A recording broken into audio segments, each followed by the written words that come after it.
Vlogger na nagbihis suso o snail gumapang sa kalsada sa Consolacion, Cebu. Nagpabagal ito sa daloy ng trapiko. Humingi na ng paumanhin ng vlogger pero ang pulisya desididong ihabla siya. Ipinatawag na rin siya ng alkalde ng Consolacion.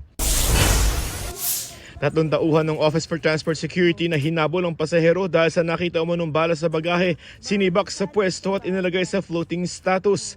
Nasa boarding area na ang pasahero ng puntahan ng mga taga-OTS. Walang nakitang bala, basyo o anting-anting sa kanya. Brownout sa 3 terminal ng NAIA nitong weekend, pinuna na DOTR Secretary Vince Dizon. Hindi raw katanggap-tanggap na matagal bago gumana ang mga generator set. Pinag-aaralan ng NAIA Infra Corporation, ang private operator ng NAIA, na ikonekta sa national grid ang kuryente ng paliparan.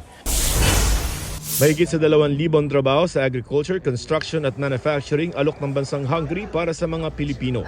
Joseph Morong nagbabalita para sa GMA Integrated News. Huwag magpahuli sa mga balitang dapat niyong malaman. Mag-subscribe na sa GMA Integrated News sa YouTube.